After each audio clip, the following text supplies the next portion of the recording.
It seems as though nothing I do or whatever I post, whenever I criticize public officials, it always upsets somebody.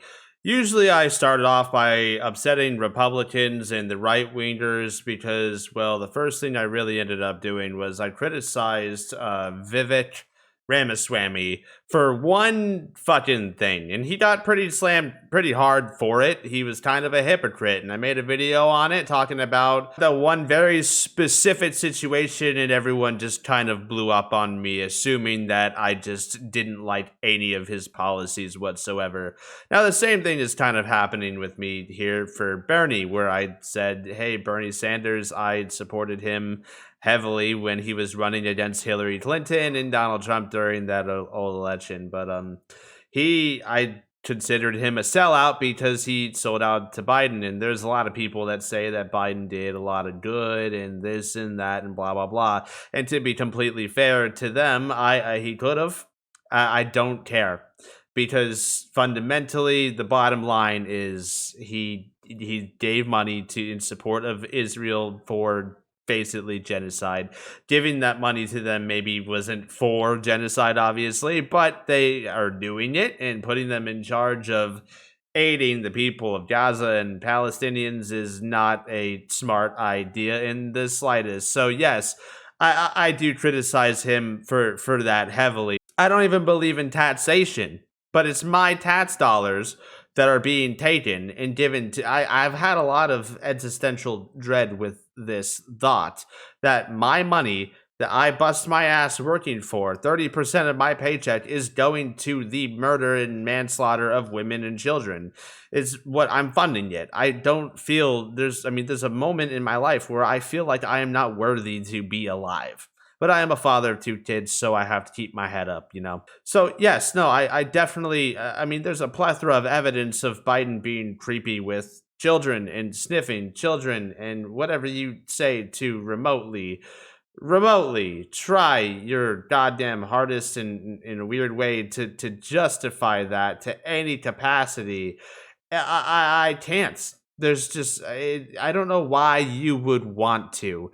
I don't know why there is a sliver of anything inside of your own heart that would open up to accepting the fact that Biden is creepy and sniffs kids. So yeah, I just can't say that there's any capacity where there's any good that comes from supporting Biden. Now, I don't think there's any capacity of any good that comes from supporting Donald Trump either. There's been a lot of evidence that suggests that he's just kind of stupid. I mean, he's had a lot of bankruptcies for whatever reasons you may justify them for, which is fine to do, I guess. And then there's a lot of stupid things that he said about the dropping the nuke in the hurricane, and we all know what he meant by that.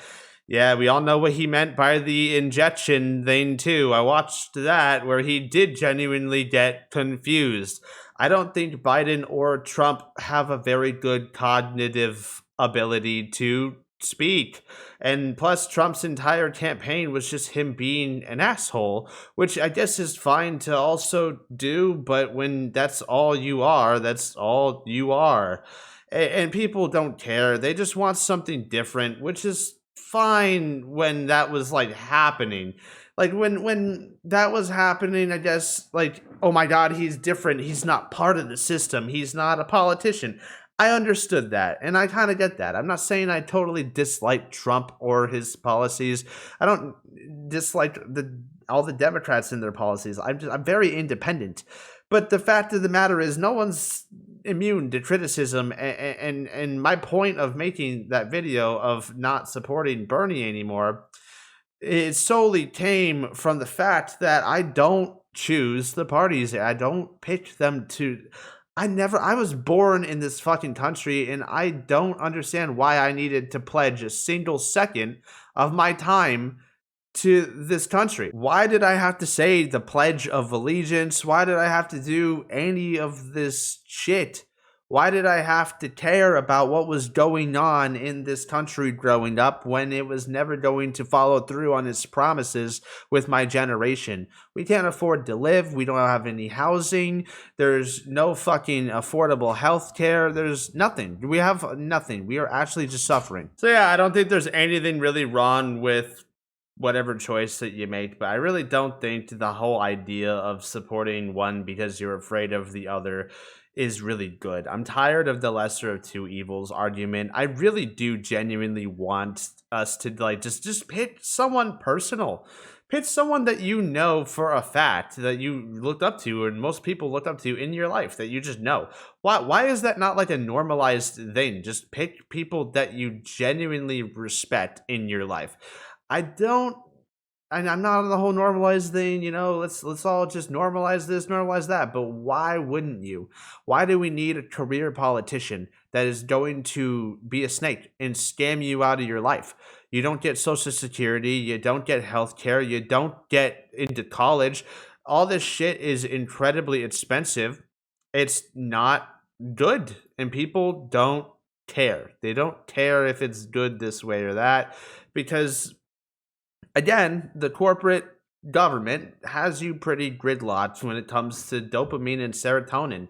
You're attacked from every angle. Like, you got your video games, you have any kind of entertainment, movies, TV shows, anime.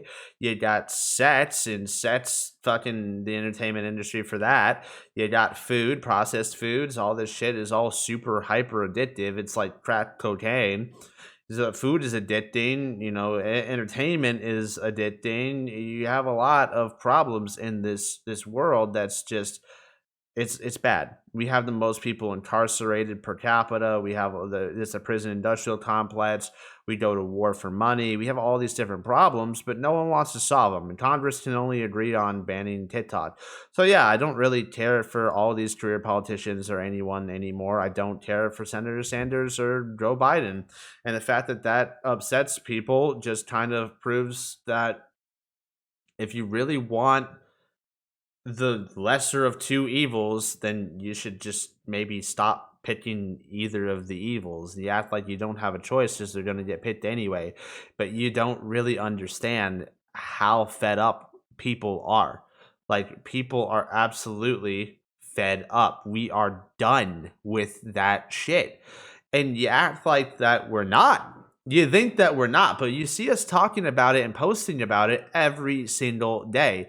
Every day you go to work, you see people talking about it and posting about it every single day. You see people talk about it at your gas stations, waiting in line at the grocery store. You see people talk about it literally everywhere. You act like we don't want congressional term limits, that we don't want these people to have to stay within their budget or to follow through on their promises. We want it. And you act like we don't, and it's never going to happen. It's never going to happen. Don't vote independent. Just keep voting for the same two turds forever. Yeah, I'm sorry. That's basically all I want to say. I don't hate these people. I don't want them leading our country. And if you have a problem with me saying that, you can just unsubscribe or just, stop watching my videos. But if you, God forbid, you have that weird internal thought where you genuinely believe you have to pick a fucking assisted living resident to guide our country through their immaculate wisdom, then by all means do as you please. Complete.